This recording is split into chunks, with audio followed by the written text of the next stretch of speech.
বড় 10টা বোতল পানি, 10 ব্যাগ স্যালাইন, 10টা কোকের বোতল নিয়ে এই রিকশা চালক অসহায় ধুলি মলিন, মাত্র মানে ধুলি মলিন যাদের চেহারা দেখলে আপনার মায়া লাগবে, এরকম মানুষের কাছে মুখে খাবার তুলে দিচ্ছে।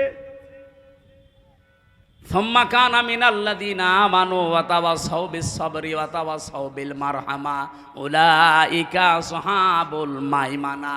এদের আরো কিছু কাজ আছে, তারা ঈমান আনে, সৎ কাজে তারা আদেশ করে এবং ধৈর্যের পরিচয় দেয় নিজেদের কাজকর্মে। শুধু ধৈর্যের পরিচয় দেয় না, নিজেদের ভেতরে রহম দিল হওয়ার মতো ধৈর্য সহ্য তৈরি করে।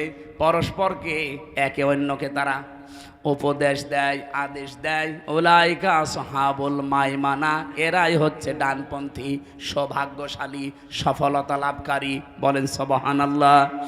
এই গুণগুলো আল্লাহ পাক কোরআন থেকে সাহাবা একরামকে দিয়েছিলেন, আমরাও সব পথে নেই।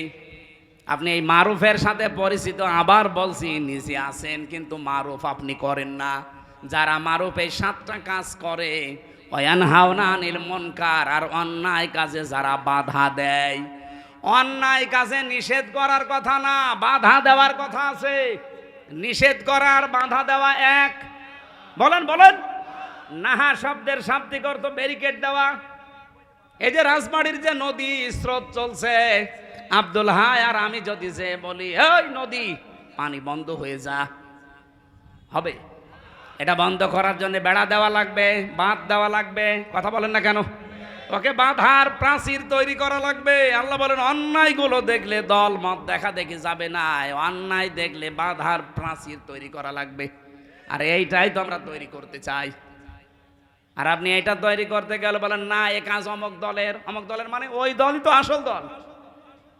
ওয়ানহাউনা আনিল মুনকার, যারা করে অন্যায় কাজ দেখলে সীসা গলা প্রাচীরের মতো যারা বাধা দেয়। আল্লাহ বলেন ইন্নাল্লাহা ইউহিব্বুল্লাযীনা ইউকাতিলুনা ফি সাবিলিহি সাফফান কাআন্নাহুম বুনিয়ানুম মারসুস। অবশ্যই আমি আল্লাহ ভালোবাসি যারা সীসা গলা প্রাচীরের মতো ঐক্যবদ্ধ হয়ে আল্লাহর দ্বীন সশস্ত্রভাবে কায়েম করার জন্য ঐক্যবদ্ধ থাকে। দেখেন না, পাকিস্তান শুধু বুনিয়ানুম মারসুস নাম দিয়ে অপারেশন চালিয়েছে। এই মালায়নের বাচ্চা যারা আছে, মদ খাওয়া জাতি, তারা ভয়ে সব পালিয়েছে। ওরা শুধু নামটা কোরআন থেকে নিয়েছিল, বুনিয়ানুম মারসুস, সীসা গলা প্রাচীর। আজ বাংলাদেশে আমার মনে হয় 18 কোটি মানুষ এখন সব ভুলে এই সীসা গলা প্রাচীরের মতো হওয়া লাগবে। এই কথা বলেন না কেন? অন্যায় যেখানে, প্রতিবাদ সেখানে, এমনকি বাধার প্রাচীর তৈরি করা লাগবে। 2-5টা করে দেখেন, কেউ এই দেশে আর অন্যায় করতে সাহস দেখাবে না। কারণ মায়ের আগে ভূত পলায়। উলাইকা হুমুল মুফলিহুন, আল্লাহ বলেন এরাই সফল কাম, এরাই। এগুলো বলার পর আল্লাহ শেষ করে দিতে পারতেন।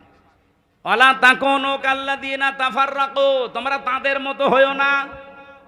আখতালাফু মিন বাদি মা জাহুমুল বাজ্জিনাত, যারা ইখতিলাফ করে, মতবিরোধ করে, দল বিদলে বিভক্ত হয়ে থাকে শুধু আল্লাহর বিধান আসার পরেও। আউলাইকা লাহুম আযাবুন আযীম, তাদের জন্য যন্ত্রণাদায়ক শাস্তি আল্লাহ রেডি করে রেখেছে। বলেন নাউযুবিল্লাহ। এজন্য আমাদের সময় এখন এসে গেছে ভাই, বেহেতো বেশি দিন থাকার জায়গা না। 2 দিন পরে হোক, 2 দিন আগে হোক, আপনাকে যাওয়াই লাগবে। হাতে পায়ে ধরে বলছি, কিয়ামতের দিন আপনি আমাকে দায়ী করতে পারবেন না। আমি মারুফ এবং মুনকারের ব্যাখ্যা যেগুলো জেনেছি তাফসির থেকে, ওইগুলোই বলেছি উদাহরণ দিয়ে দিয়ে। এখন আপনার বিবেকের উপরে ছেড়ে দিলাম। এই দলটা বাংলাদেশে আছে, মাস্ট বি আছে, যারা কল্যাণের দিকে মানুষকে ডাকে। কল্যাণ মানে আল্লাহর দিন কায়েম করা, এটাই আসল কল্যাণ। এবং যারা ভালো ভালো কাজে মানুষদেরকে আদেশ দেয়, আর যারা অন্যায় কাজ দেখলে প্রতিবাদ করে, নিষেধ করে। আমি আবার বলছি ভাই, ভালো কাজে আদেশ দেওয়ার জন্যে চেয়ার লাগবে, ক্ষমতা লাগবে, তাছাড়া জীবনও পারবেন না। হ্যাঁ পারবেন অনুরোধ করতে, আল্লাহর কোনো আদেশ কি অনুরোধ? বলেন বলেন। আশা করছি আপনি বুঝতে পেরেছেন। এখন আর দল বিদলে বিভক্ত না হয়ে, সময় যখন একটা আল্লাহ তৈরি করে দিয়েছে, এবার যদি হাতছাড়া করে ফেলেন 100 বছরের সময় আল্লাহ আর দেবে না। মা বোন যারা এসেছেন, আপনাদেরকে খাদিজাতুল কুবরার জীবনী অনুসরণ করার আহ্বান জানাচ্ছি। যেহেতু রাত অনেক বেশি হয়ে গেছে, আমি আজকে আর বলছি না। এরপরে একটা মাহফিল আছে পাংশায়, আর 3 দিন পরে 20 তারিখে রাত 9টা থেকে 11টা পর্যন্ত ওখানে আমি কোরবানির গুরুত্বপূর্ণ বিষয়গুলো তুলে ধরবো। আমার লিখিত জেলখানায় বই ছিল এই বইটা, নারীদের জন্য পুরুষদের জন্য, যদি পারেন নিয়েছে। 26শে সেপ্টেম্বর একটা মাহফিল আছে বালিয়াকান্দি, কথা বলবো ইনশাআল্লাহ আগামীতে। এই আয়াতগুলো মেনে চলার তৌফিক কামনা করে শেষ করলাম, আমিন, আল্লাহুম্মা আমিন। লা ইলাহা ইল্লা আনতা সুবহানাকা ইন্নী কুনতু মিনাজ জালিমিন রব্বির হামহুমা কামা রব্বায়ানি সাগীরা। আল্লাহ তাআলা তেঁতুলিয়া বাজারের দিকে তাকাও, এ মাদ্রাসা ময়দানের দিকে তাকাও। হাজার হাজার মানুষ আমরা কোরআনের কিছু আসল কথা শুনেছি, যেভাবে তুমি যেই ফোর্সে দিয়েছো ওই ফোর্সে বলার চেষ্টা করেছি। এগুলো আমাদের জীবনে মেনে চলার তৌফিক দাও। কোরআন যদি কাউকে হেদায়েত দিতে না পারে, পথ দেখাতে না পারে, তোমার নবী জানিয়েছে সে যেন বিশ্বাস করে তার কপালে আর জান্নাত নেই। আমাদেরকে এরকম দুর্ভাগা আবু জেহেল বানিয়ে দিও না, আমাদেরকে তুমি ওমরের মতো কপাল দাও।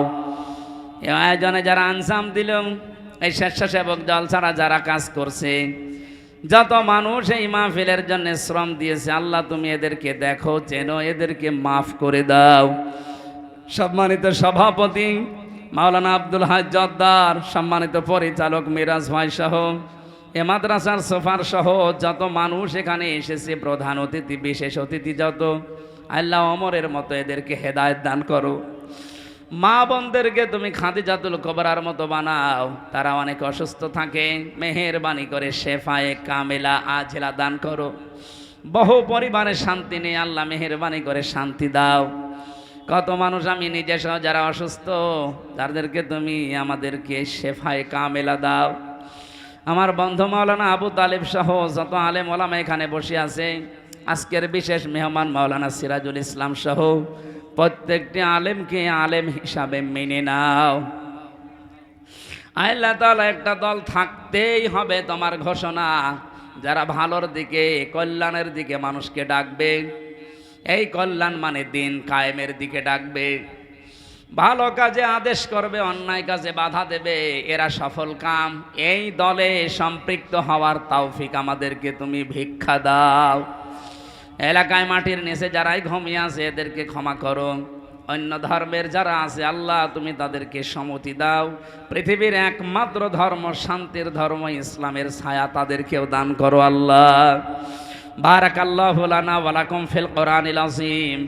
কখন কার কাছে আজরাইল এসে যায় জানি না, জীবনের শেষ কথা যেন এটা বলতে পারি, লা ইলাহা ইল্লাল্লাহু মুহাম্মাদুর রাসূলুল্লাহ। আসসালামু আলাইকুম। বইটা